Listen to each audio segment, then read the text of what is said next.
നീ കുറെ നേരം ആയല്ലോ ചൊറിഞ്ഞു വരുന്നു.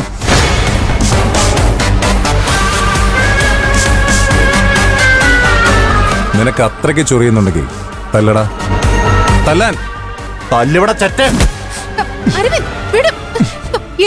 എന്താ പ്രശ്നം? വന്നല്ലോ നിന്റെ തമ്പുരാട്ടി.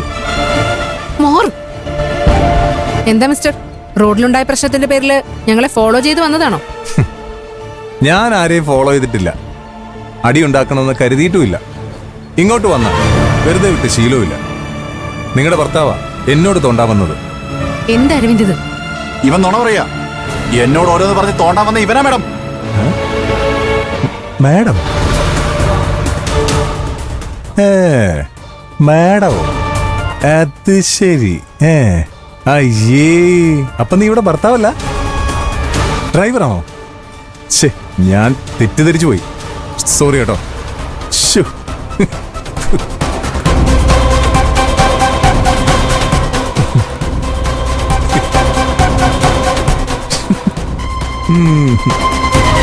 കളിയാക്കണ്ട മേഡം. മേഡന്റെ ഭാര്യ. റിയലി? പറഞ്ഞു കൊടുക്കും മേഡം. സ്വന്തം ഭാര്യയെ മേഡം എന്ന് വിളിക്കുന്ന ഒരു കോന്തനെ ഞാൻ ആദ്യമായിട്ട് കാണുക. Very funny. ഇവനെയൊന്നും വെറുതെ വിടാൻ പറ്റില്ല മേഡം. ഇവന് വരയ്ക്കും ഞാൻ. മേഡം റൂമിലേക്കല്ലേ ഇവനൊരെണ്ണം കൊടുത്തിട്ട് ഞാൻ വന്നോളാം.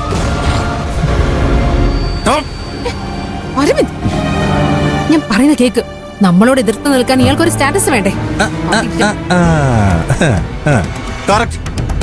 സ്റ്റാറ്റസ് വേണോടാ. വാ മേഡം.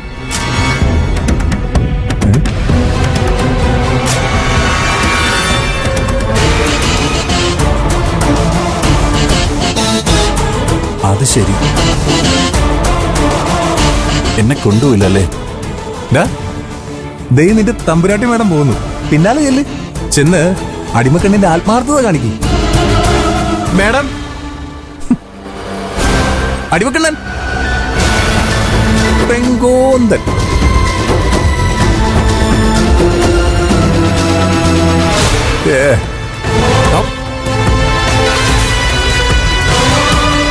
പോയപ്പോഴെങ്കിലും എന്റെ കൈ പിടിച്ചോണ്ട് പോകുന്നു കരുതി. അതും വെറുതെ ആയി. ഓ മേഡം, ദാ വരുന്നു.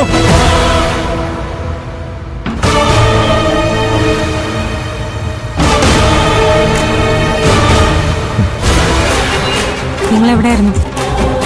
ഞാൻ ഫ്രഷായി വന്നപ്പോ ആവണിമോൾ ഇവിടെ ഒറ്റയ്ക്കായിരുന്നല്ലോ. വെഹിക്കിൾ ഡെലിവറി ആയിട്ട് ബന്ധപ്പെട്ട് കോള് വന്നു. ഈ വീക്കിൽ 6 ഡെലിവറി ഉണ്ട്. വണ്ടി ബിസിനസ് ആയിട്ട് നടന്നു. മോളുടെ കാര്യത്തിൽ ഒരു ശ്രദ്ധയും വേണ്ട. ഇതൊക്കെ തന്നെ എനിക്ക് പിടിക്കാത്തത്. എന്റെ മോളെ ഞാൻ ശ്രദ്ധിക്കാറുണ്ട്. എന്നാ നീയോ? അഡ്വക്കേറ്റ് ആണെന്നും പറഞ്ഞ് നാട്ടുകാരുടെ പ്രശ്നം തീർക്കാൻ നടക്കുമല്ലേ? ഞാൻ ആവണിയെ ഒറ്റയ്ക്കാക്കി പോയതൊന്നുമല്ല. കോള് വന്നപ്പോ ജസ്റ്റ് പുറത്തേക്ക് ഇറങ്ങി. നീയുണ്ടല്ലോ ഇവിടെ. ഞാൻ വാഷ്റൂമിൽ പോകുന്ന ജിത്തു കണ്ടതല്ലേ?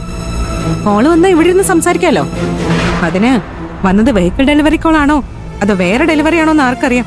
അബി വേണ്ട, നോൺസെൻസ് വിളിച്ചു പറയരുത്. എല്ലാം നിന്റെ തോട്ടാ. ഇല്ലാത്തതുണ്ടെന്ന് മനസ്സിനെ പറഞ്ഞ് ബോധ്യപ്പെടുത്തി മറ്റുള്ളവരെ കുറ്റപ്പെടുത്തുക. നിന്റെ ക്ലയൻസിനെ പോലെ ആവില്ല എല്ലാരും. നിനക്ക് കോള് വരുമ്പോ നീ മാറി നിന്നല്ലേ സംസാരിക്കാറ്?